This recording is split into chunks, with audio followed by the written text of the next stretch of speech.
Uncensored, the truth about money.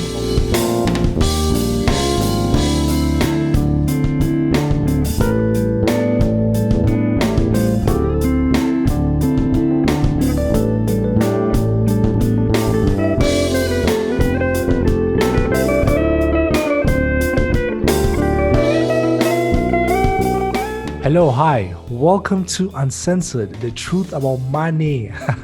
Thank you so much for joining us. Welcome to another show. We really appreciate it. We really appreciate your presence. Thank you for being here. Thank you for listening to the show. We've been getting positive feedback from all of you listeners, and we really appreciate it. As we always say, our aim is to educate, our aim is to empower you so that you can make better financial decisions, and it's very much refreshing to hear positive comments and to know that at least we're trying our best to do that, So in today's topic, we are talking about cryptocurrency, Bitcoin to be specific. I'm sure you've heard this term each and everywhere you go. And there seem to be a lot of people that are a bit skeptical about it, but I guess maybe it's because of not having the enough knowledge of how it really works. And there seems to be a lot of people that are also interested in it. Because we see every day that it's growing, there are people that are making huge investments towards Bitcoin. So, as per usual, I'm not alone. I'm with our financial advisor, Pratamza. Pratamza, how are you doing? No, my man. I'm great, brother. I think after doing a bit of this research, I need to review my career path and career goals and my vision board for 2021, because this thing is it's very interesting, and there's some great info out there about this. Yeah, that's what I was saying. When you get into it, it's like a little bit more complicated than our traditional way of investment. Just saying earlier that there's a whole thing which is called Bitcoin mining, which is just it's basically for geeks. It's for nerds. So this should be fun and interesting to go through. Hey, right? So cool, nice. So let's get right into it, Pratamza. First question. Just what's the whole idea or concept behind Bitcoin?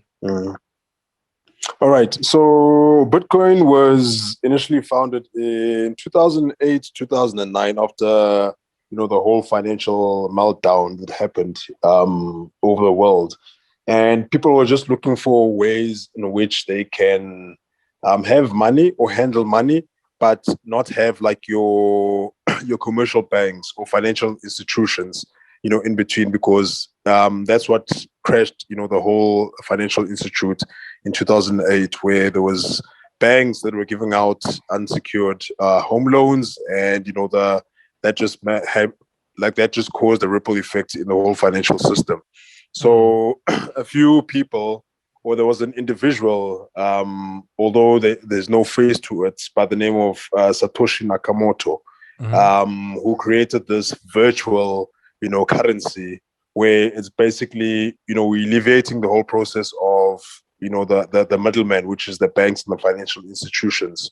So it's basically like a peer-to-peer transaction, where if, let's say, I need to reward Junior for his services, I don't need to now, let's say, do an online transaction through, let's say, EFT, where it goes to the central bank. So now I can basically just transact this digital or virtual currency through to Junior, and he can basically get it on his side. So basically, it's like an online version of cash. You can use it to buy products and services, but not many shops accept Bitcoin as yet, and some countries have banned it altogether.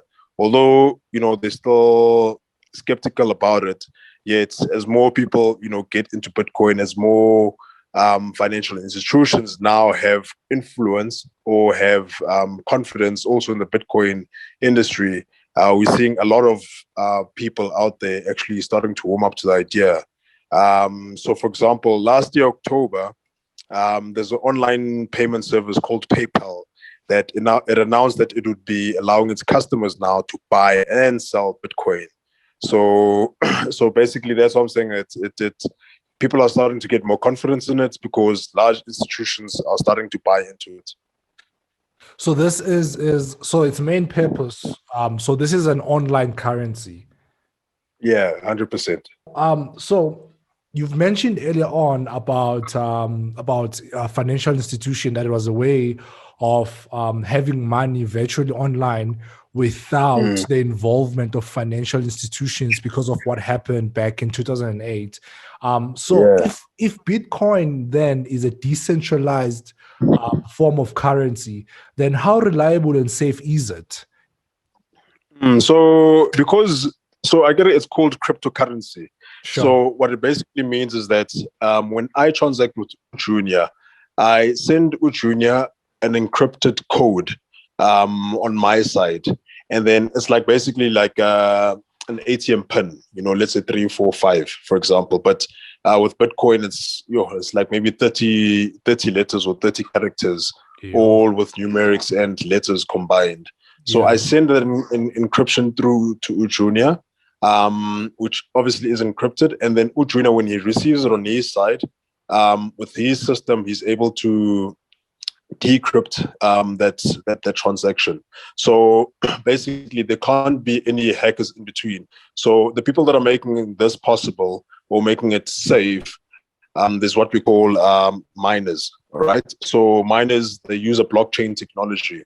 So think of it like a like in the normal society where if I send Junior, let's say 100,000, so the banks have let's say a ledger where they'll record that transaction to say that all right, Utami moved 100,000 from this account on such a date, such a time to Junior's account. So and then they'll record that transaction. So with cryptocurrency or Bitcoin, as mentioned now, it's more or less the same thing. Whereas your blockchain, it's like a digital ledger now, where it records the transaction, it records the amount, the date. So basically, it can't be hacked. So the transaction can't be hacked. The transaction can't be duplicated because of that. So Yona, it is quite safe. Although yes, people are still skeptical about hackers and so forth, Mm. because we know that since it is online, there's people that are quite advanced out there that can actually try and steal people's identities. So the major risk when it comes to Bitcoin is when Ujunia loses his, let's say, login details, online PIN, or basically sends a certain amount to the wrong person. Because remember now, there is no like a customer care center where you can call and say, listen, Yeah. I sent the wrong transaction to the wrong individual. Yeah. So that's the biggest risk when it comes to Bitcoin, is that it's public, in the sense that there is no like there's different people who are managing the transactions, called miners, and they sit all around the world, doing all these transactions on a day-to-day basis. Well, they use algorithms and these machines to obviously make this as safe as possible. So yeah, there isn't much of a risk. The biggest risk of Bitcoin is the volatility of it. Hence, I said that last year it was at $4,000, whereas today is like $40,000, Mm. and tomorrow we might wake up in the morning and it's $30,000. So yeah, so those are the biggest risks or security measures when it comes to Bitcoin. Hmm. Can you then exchange it for tangible cash? Yeah. So remember let's say for example now, one single Bitcoin is, let's say, $40,000. So you obviously, for you to purchase a Bitcoin, you need $40,000 of real cash. So you'll obviously put it into a wallet where your $40,000 will be converted into Bitcoins. And then from there, obviously you trade or you buy certain things. And then if you want to now refund your physical wallet or your rand dominated wallet, you are then able to do so. So you are able to exchange your Bitcoin values into rands or dollars, if that may be. Are you then able to purchase pretty much anything with Bitcoin? Yeah. So as I was saying that, like for example, Elon Musk, he invested, I think, like $1.5 billion in Jan. That's how confident he is with the system. So now you can actually buy like a Tesla vehicle with Bitcoin. You can buy stuff now. There's people who are buying houses, from Bitcoins, obviously looking into the value of it on a day-to-day basis. So people are actually getting into the hang of this cryptocurrency or virtual currency. So there are quite a lot of products that are added on a day-to-day basis where you can basically buy those products using Bitcoins. So you mentioned this at the beginning of the show, but what is the value of one Bitcoin, or is it equivalent to a country's currency? So yeah, it is equivalent to. So basically, let me put it this way. Obviously, the major currency that's used worldwide is the dollar. So when you're watching the news, they'll equate one Bitcoin to such and such dollars. But you are able to basically go on Google and check how much one Bitcoin is equivalent to in your currency in a certain country. So, for example, in South Africa, you were using rands. And when you go on Google, it then says that one Bitcoin is equivalent to 870 something thousand rands. So you are able to measure it according to each currency, according to your country or a place that uses a certain currency. Sweet. So, Pratamza, what are your predictions when it comes to the future of Bitcoin? Yo, my friend. Bye. Bye. So the thing is, I think, looking into where it was 10 years ago to where it is now, like, for example, PayPal, this payment service, they've got, I think, like 350 million users. And they actually now are going into Bitcoin and saying people can transact or buy and sell Bitcoin. So that clearly shows you that, these big institutions are starting to have confidence in Bitcoin.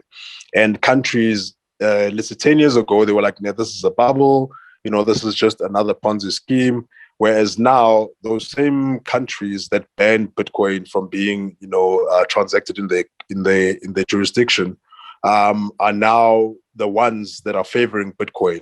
So it seems as if, countries are starting to see that, there is an upward trajectory when it comes to Bitcoin usage, and they're starting to invest in it. So my conception, I might be wrong. Don't take this, people mustn't take this as advice, but just to what's happening online, it seems like, it is going on to a rise. As more and more people are starting to use, this thing. Because remember, last year, this time, the coronavirus hit us, and people are starting to do a lot of online transaction. People stopped using, like physical cash. And that's when, the market saw that, no, man, we can actually, get into like this virtual currency, this Bitcoin thing. So that's why then, the value of Bitcoin actually shot up, drastically within the last year. So my predictions for the future is, I think it's going to go up. But obviously, as we always put a disclaimer that people should always do their research, get well acquainted with the product, see what it's like. If you are going to go into it, don't obviously put all your eggs in one basket. Put some money that you don't mind losing, whether it's 100,000 or 200,000, and then take it from there. But my sentiments is, just do your homework. Put in, some little money just to test the waters, and then read as much as you can, and then follow what's happening with the Bitcoin. So, Pratamza, you've just mentioned that Bitcoin is volatile. And I think you said that's the one disadvantage of it, right? So now, what impacts the value of Bitcoin and what causes it to fluctuate? All right. So when they started out, they gave out 21 million Bitcoins, okay, in the whole, let's say, virtual society. So now, obviously, with those 21 million, they were actually saying, I think it's like 17 million of them are being transacted. And the rest of them is the people that lost their accounts or lost their pins and so forth. So with the 17 million that's left, so this is basically a supply and demand type of thing. So the more demand there is, for Bitcoin, that's when it actually shoots up in price. When there's not so much supply, like let's say there's negative news in the media about it, a lot of people are saying ill things about it. Then you see the value of Bitcoin actually depreciating. But as I say that now that we're starting to see a demand in Bitcoin, more especially that it's virtual and you can transact with people around the world wherever they are. People are having a demand for it now. So, like, for example, your celebrities, when they say something positive about Bitcoin, for example, Elon Musk, who's the richest man in the world, when he says, hey, guys, Bitcoin is the way to go, that creates now a buzz where people want to have, a bit of Bitcoin. So then the price of it starts skyrocketing. So it's basically a supply and demand type of thing, which, determines the value of Bitcoin. So, what are some of the mistakes that traders make when it comes to trading cryptocurrency? All right. So when it comes to cryptocurrency, it's let me put it this way: when it comes to trading, right? The most stupid mistake, or I won't say stupid mistake, but like mistakes that people do is being too greedy. Okay, so they see that last year this thing was 4,000. This morning it's $40,000. Now people start to put a lot of money into it, and what if, like as you say, what if tomorrow then it crashes? Then people lose out on all their money. So the first mistake that most investors do or traders do is that they become too greedy. The second one is that they don't actually get more insight into what they're trading. And let's say, for example, with this digital currency Bitcoin, people don't do their research and homework, because obviously the more information you have, the less risk you will do. So that's what I'm saying. That the second one is that people don't do their research a lot.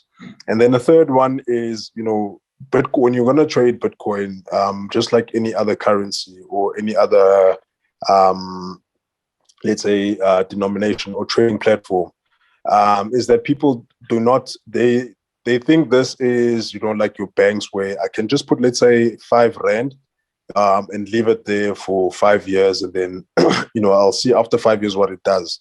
So with Bitcoin, it's more active, because it's very risky and very volatile. So people have to be abreast about what's happening with their money at all times.